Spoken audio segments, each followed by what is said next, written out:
Hey, what's going on, everybody? Frank here. Thanks for stopping by. If you're new to the channel, please subscribe. Please like this video. It helps the channel a lot and I greatly appreciate it.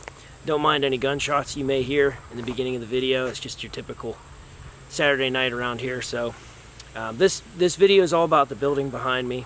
It's a 30 by 40 pole building that my father-in-law decided to build in 2023 on his property. And my 5 brother-in-laws and I were all heavily involved with the construction of the building. So my aim here is to make a video that provides an overview and some detailed instructions on what it actually takes to build something like this. To give you kind of a checklist of what's involved. He bought this kit from 84 Lumber, again 30 by 40 pole building. At the time it costed just under $10,000. He put a concrete floor in it that's about 4 to 4.5 inches thick. The concrete total costed $6,000. That was $4,500 in concrete, and it was 20 yards of concrete. And the other $1,500 was to pay for guidance, for labor, for 2 gentlemen who came to help out with the actual finish work on the concrete. He rented a gas-powered auger for digging the holes for the poles in the beginning. He rented a skid steer for site prep, and he bought about 20 tons worth of gravel. So if you add all that up, it's roughly $2,000.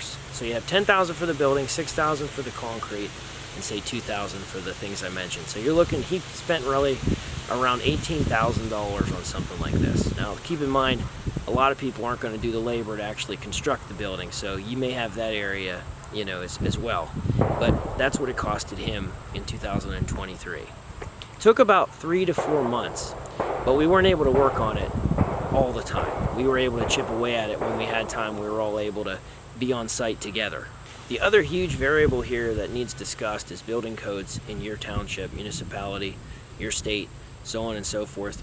There's a ton of variability there, but you need to be aware of inspectors, building permits, and building codes, which could change a lot depending on where you are. So many of the details that I'll go over in the video that were required of us may or may not be required for you. It's important to research those things, find them out ahead of time. My father-in-law was here for the entire thing. I was here for a good portion of it, but not all of it.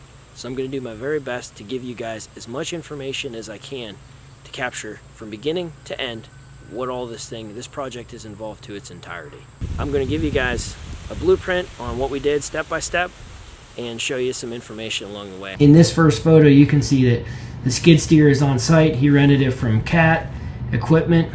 There's going to be a range in the fee there. It could be anywhere from $500 to $1,500 depending on how long you rent it for. He rented this for site prep.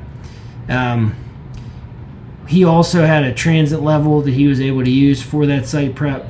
So you guys can see here, he dug up with the skid steer, started to prep everything out a little bit, make it nice and flat. If you can get a transit level, that'd be very helpful in this situation. 30 by 40 and then a little bit extra to give you room to work. Make sure that you have good drainage with the water. He got some gravel afterwards in the beginning to have a nice surface to get everything started on with the construction, and then he moved it around with that Polaris side by side. In this photo here you can see 84 Lumber delivered everything, which that's all included in the price. The trusses all come pre-assembled. It's a 412 pitch on this building. It's on the trusses are stored on the left in this photo under that black plastic, and then to the right we have all the metal paneling, the lumber, and miscellaneous hardware and everything that comes with the kit. So in this photo you guys can see we started to move all the poles out, the 6x6 poles or piers, whatever you want to call them. This part's really important because you want to make sure everything is plumb and square and the correct spans. My father-in-law rented an auger from a rental company. He said it was around $150 for a 12-inch auger. He did 36-inch footers, and he put about 2 80-pound bags of concrete in each hole. So that was essentially, he went down 3 feet, is what I'm trying to say. He went down 3 feet with 2 80-pound bags of concrete in each hole. And then from the corners, he used strings to outline the 6x6s and then marked off the holes at all the correct intervals. So you can see that as we go through these photos, we have all kinds of bracing, and then we start the wall girts, which are like the boards that connect all the poles. As you go through, the plans will tell you what lumber to use in different places. So we have all the piers along all the sides that are being constructed. In the front, there's going to be a garage door, so there'll be a little bit of an opening there. And you can see in this photo, we have most of them done. You can see some of the poles are different heights. Again, that's because the holes didn't all line up to be exactly the same. But it's not a big deal. You just lop that off whenever you get the truss carrier boards up. So this picture is a big one. This is, now we have some trusses that are added. So we have the wall girts up. We have the skirt boards along the bottom.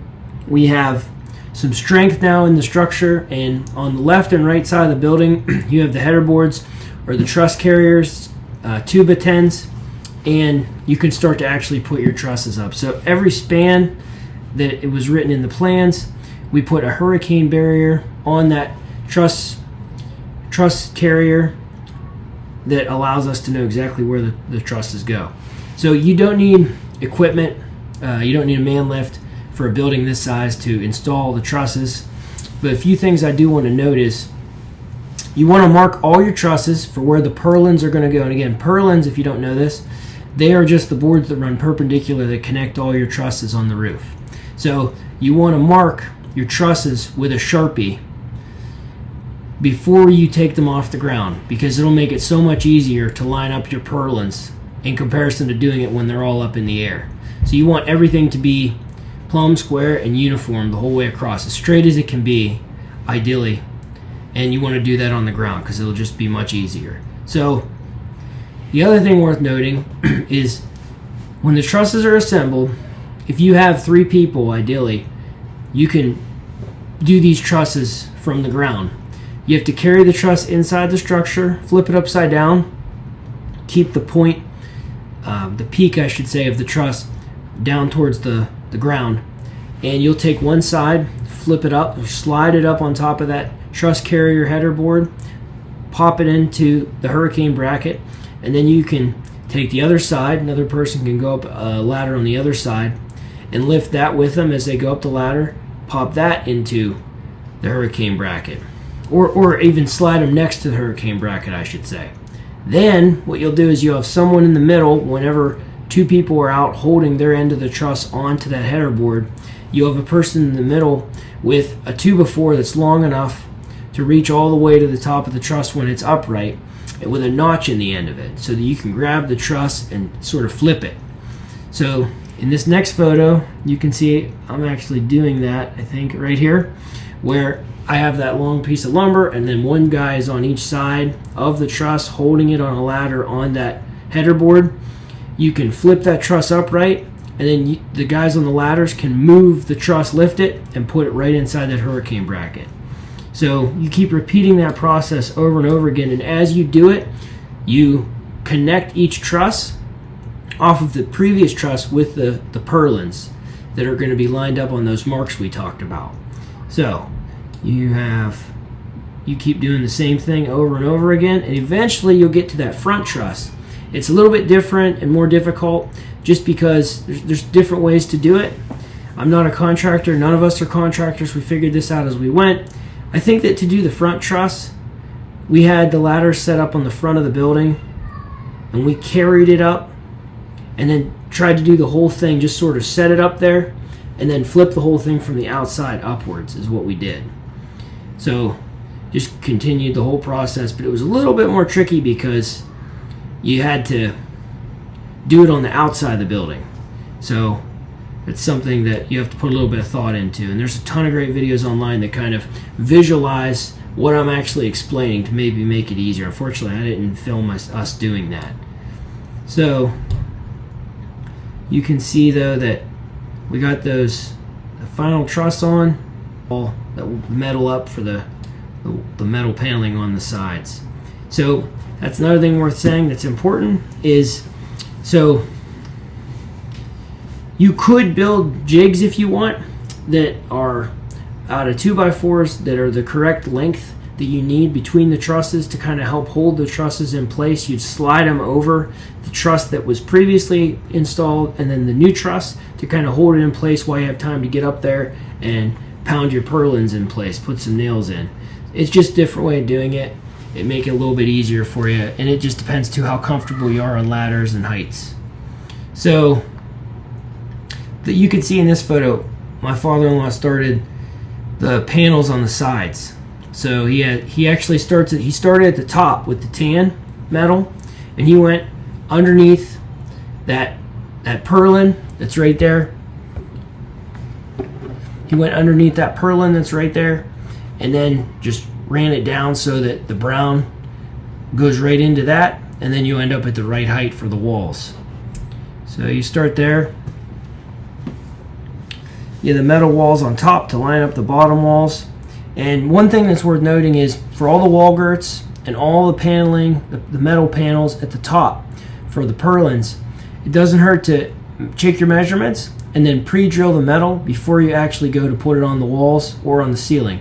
Just because that way everything will be, again, straight, and it just makes it easier to drill. You don't have to hold it while you're trying to drill through metal.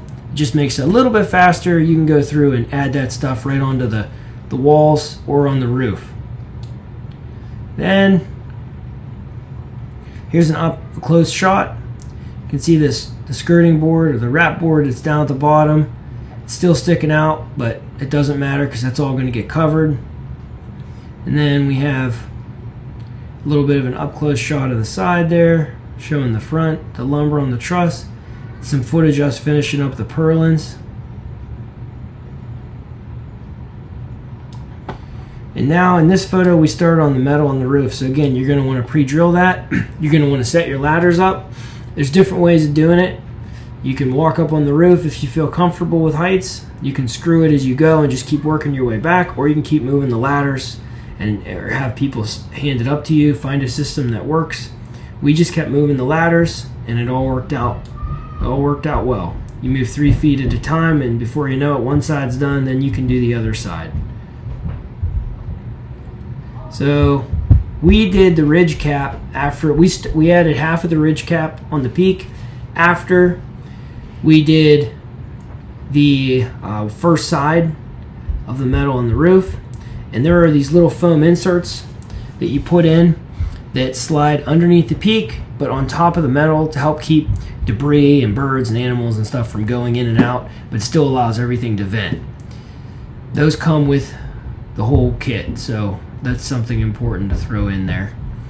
So you can see we're working on started to go onto the front, started to get the tan up, and then the brown will go underneath it. There's a photo of the peak. Continuing to work along the walls. And again, in these kits, there's all kinds of schematics, all kinds of plans that talk about the panels, what panel goes where, so that you're able to just kind of plug and chug and go through the steps accordingly. I'm sure that that'll be similar with whatever supplier you buy from. So we have a man door here installed, the garage door that's installed. Again, the nice thing about these pole buildings is the fact that they're so modular. You can easily frame in a window, indoors, wherever you need them. It's just very convenient. It's one of the nice things about pole buildings. You can see here that it's starting to really take shape. We need to add trim now on the walls, on the corners of the roof, to be able to clean it up. And that was the game plan. Here's a photo of the inside before the trim's done. Now this is the first photo here where we have kind of a finished look. Got some more gravel in there. Total, he had about 20 tons of 2B. It was a triaxle load of gravel. It was about $800 at the time to help fill in a lot of the low spots and get ready for the concrete. So you can see here's some photos of the outside with the rocks for the landscaping my father-in-law put in. Came out looking great.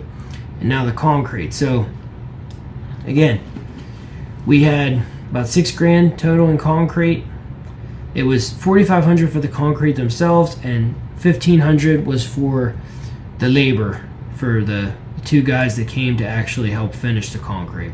We had a system down where Everybody wheelbarrowed it over, and they just kept screeching it back towards the front of the building. Now this is a finished picture of the inside.